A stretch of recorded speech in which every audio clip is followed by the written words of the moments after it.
My son-in-law, who's been playing golf for a few years now, asked me a question the other day. He said, have you ever been the first one out in the morning on a golf course? And I've been playing for a long time, and of course I have. He said, it just seems magical. I said, well, it's pretty cool. So for a while now, I've been thinking, what makes it so magical? It took me a couple of months, and now I'm ready to record this podcast and tell you why there's so much appeal to that first tee time.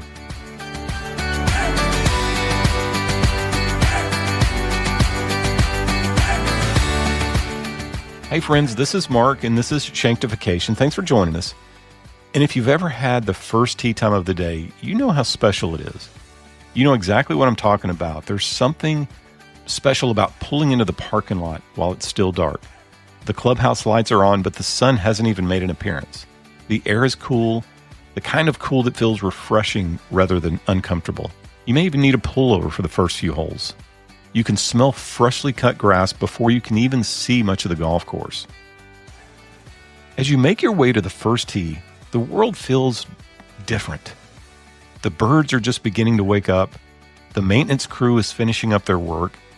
The dew still lays on the fairways and the greens, untouched by carts or footprints or golf balls. And then you step foot onto the first tee box. For a moment, it feels like you've been given access to something few people ever experience. The course stretches out in front of you, quiet and still. There are no groups ahead of you, no one waiting behind you, no phones ringing, no meetings to attend, no deadlines demanding your attention. It's just you, the golf course, and the morning. As I was thinking back to my son-in-law's question, I wonder why I love those early tee times so much. Certainly part of it is the golf, but I don't think that's the whole story. Because if I'm being honest, some of my favorite moments happen before I ever hit a shot. Standing on that first tee with a fresh cup of coffee in hand, watching the sunrise begin to paint the sky, feeling the cool air on my face, listening to the silence. The golf is wonderful, but what my soul seems to crave is the peace.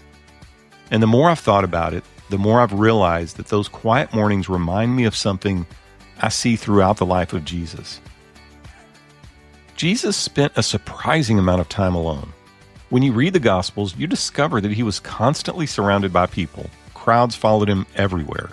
People wanted his attention. They needed healing. They needed answers. They needed hope. Yet over and over again, Jesus intentionally steps away from all of it. One of my favorite examples is found in Mark 1:35.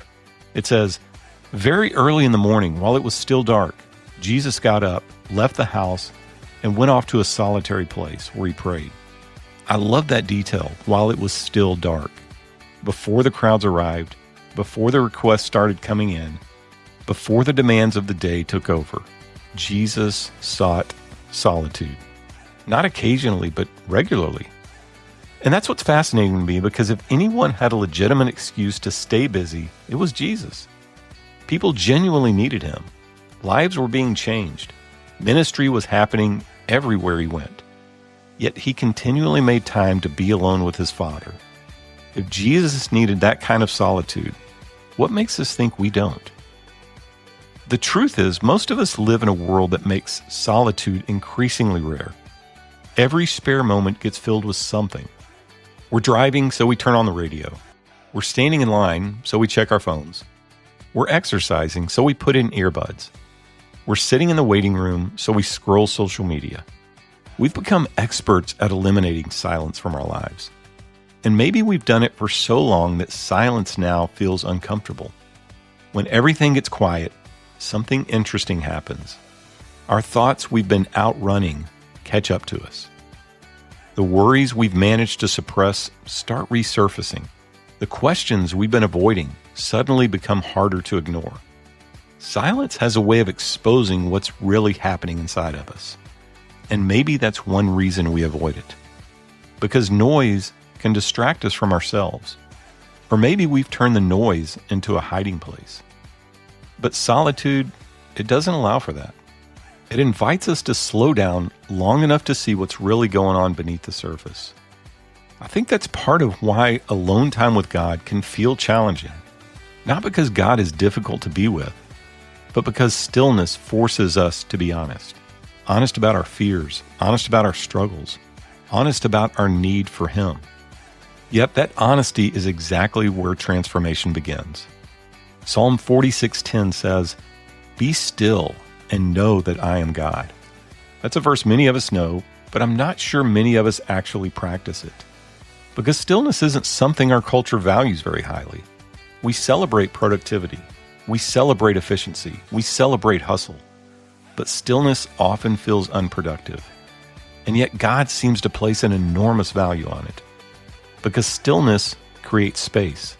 Space to listen, to notice, to pray. Space to remember that we're not the ones holding the world together. That's the one thing I love most about those early morning rounds. For a few hours, the world stops demanding things from me. The emails can wait. The phone calls can wait. The responsibilities can wait. And in that quiet, I begin to notice things I usually miss.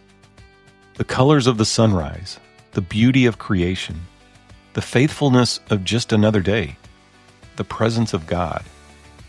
It's amazing how much easier it is to notice God when everything else gets quieter. Not because God suddenly becomes more present, but because we're finally paying attention.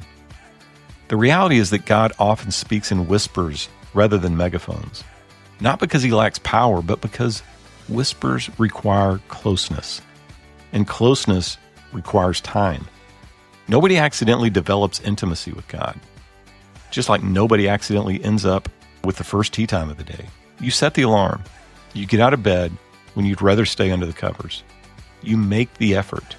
You decide what awaits you is worth the inconvenience. The same is true in spirituality. Meaningful time with God rarely happens by accident. It happens when we intentionally create space for it. When we choose quiet over noise, presence over distraction, stillness over constant activity. And maybe that's the invitation for all of us today. Not necessarily to wake up at dawn tomorrow, not necessarily to spend hours in prayer, but simply to create a little bit of room, a few minutes without a screen, a walk without earbuds, a cup of coffee on the porch before the day begins, a moment to be still, a moment to listen, a moment to remember that God is already there. Because maybe the reason those first tea times feel so magical isn't that we have the course all to ourselves. Maybe it's because for a brief moment, we're experiencing something our souls were designed for. A slower pace and a quieter mind. A deeper awareness of God's presence. And that's maybe exactly why Jesus kept seeking lonely places. Not because He was running away from His people, but because He was running towards His Father. So here's my challenge to my son-in-law, and maybe you too. Try to book a sunrise tea time sometime this summer. Just once. Go alone or go with another person who gets it. By 8 a.m., the dew burns off. The course fills up. The carts start rolling in and the music comes on in the clubhouse. The world wakes up and takes over like it always does. But for that 1 hour, that golden, quiet, impossibly still hour before it all begins, the fairway belongs to the person who showed up early enough to receive it. Thanks for joining me for another episode of Shanktification. My name is Mark, and thank you for listening to this podcast. Thank you for sharing it. Thanks for all your support, all the great things that I've heard from you guys. This is a lot of fun, and I hope you're getting something out of it. So until next time, enjoy that early tea time, and remember, God can teach us a lot even before the first shot of the day. And as always, keep chasing better.